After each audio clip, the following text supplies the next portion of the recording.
Hey everyone, welcome to inCARnation. Do you do the occasional track day? Well, before you grab your helmet and keys to your pride and joy, take a few minutes and watch this. We have 10 tips that we hope will make you a better, faster, smoother and safer driver, on the track or on the road. When he's not sculling milkshakes with me, Mark actually has a teenager's dream job as a race driving coach and mentor, getting paid to help good race drivers become even faster, all around the world. Well, until COVID came anyway.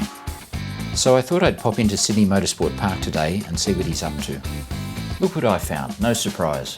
Mark's in a Ferrari race car, mentoring a good friend and client to help him get the most out of the car. The Cavallino Motorsport guys are here too, so Mark's doing a bit of car tuning with tyres, brakes, suspension and aero adjustments, but mainly he's focusing on working with the car's owner. And then we'll come in, only do 4 or 5 laps, we'll stick those new tyres on and see how we go. I know you're interested in the car though, so let's get over that first. This is a 10-year-old Ferrari 458 Challenge race car.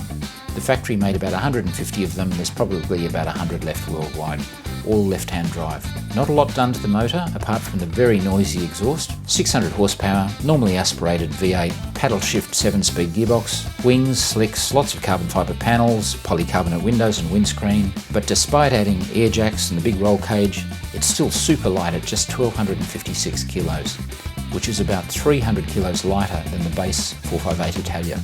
So it's quick. Let's learn from the maestro. Now pay attention folks, there's a lot we can all learn from carefully watching a good driver at work. Whether you're in a Ferrari race car or your granny's Corolla, a lot of these principles are just as relevant. Part of the process today is to do some installation laps, where Mark just drives the car to see where it's at. These are not flat out, but they're fast enough to flush out any problems. So let's ride along for a couple of laps. There's a lot to be learned here and the devil's in the details, so I really want you to pay attention closely here. Do you mind if I don't come along with you? Because last time I left in a different car from the one I arrived in. That's right, that had red and blue flashing lights, didn't it? Yeah, that one. Okay, first tip, driving posture. Look where Mark's sitting, nice and close to the wheel, really close, like your grandmother does. Belts tight, really tight, because you should not be able to move in the seat and you need to be able to turn the wheel quickly without putting a load on your arms and shoulders. So you need to be close. And your legs, even at full stretch on the brake pedal, you still need a little bend in your knee. Take your time with this, it's important to get it right. Number 2, and this is super important, vision. If you ask people what part of their body controls the car, they'll usually say their hands and their feet. No, not really. It's vision placement that controls the car. The hands and feet are just the tools that follow your eyes. Where you look, that's where the car goes. Same applies when something bad happens in front of you. It's called target fixation. Watch carefully Mark's eyes. In the entire 3 laps, the only time he blinks is on the straight, and once at turn 9.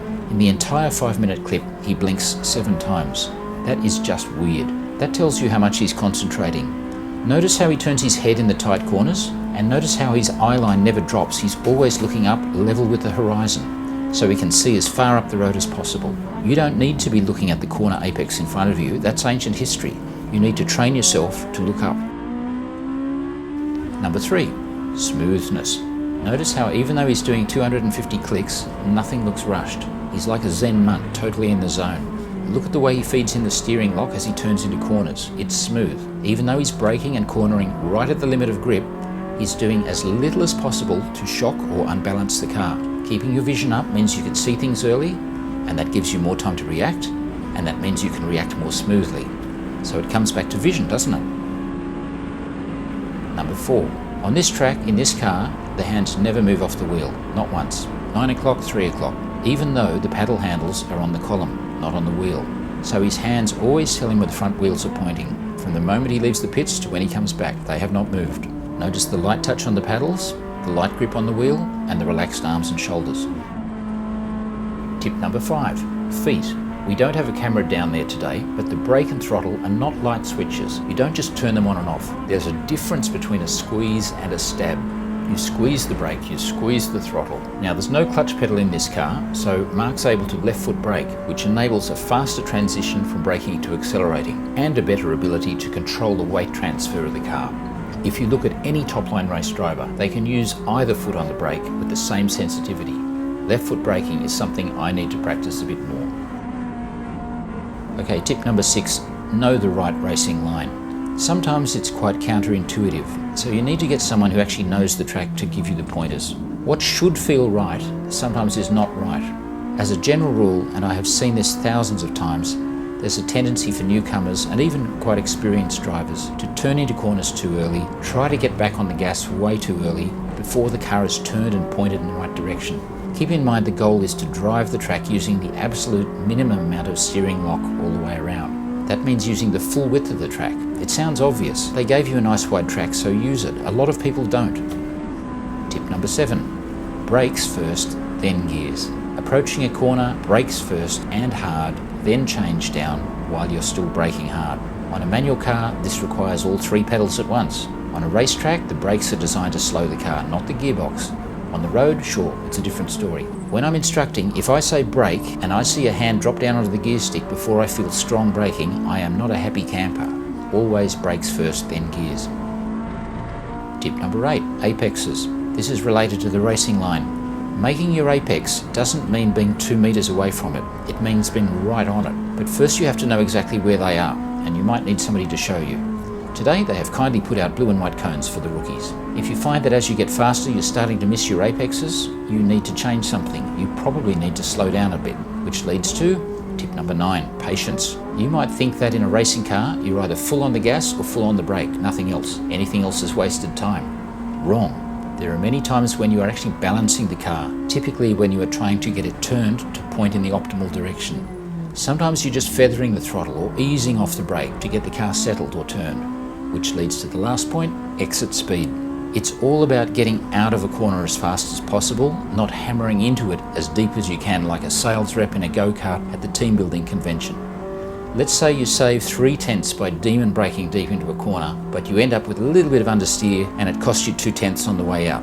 Well, it costs you a lot more than that because that reduced exit speed will add up to a lot on the way to the next corner, especially if it's a long straight. Slow in, fast out. Brake early, brake hard, give away a bit on the way in, and usually it'll pay a dividend on the way out. So that's 10 things to think about. Now let's enjoy a clean lap with Mark without me blathering on about it.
A couple of points before we go. Whenever you're on a racetrack, always wear the best safety gear you can afford. Shortly we're going to make a YouTube video where we'll show you exactly how to get the best out of this racetrack and how to use your vision, hands and feet in a manual gearbox road car. So look forward to that. I really hope you feel you got something out of this one, so thank you for watching. See you next time.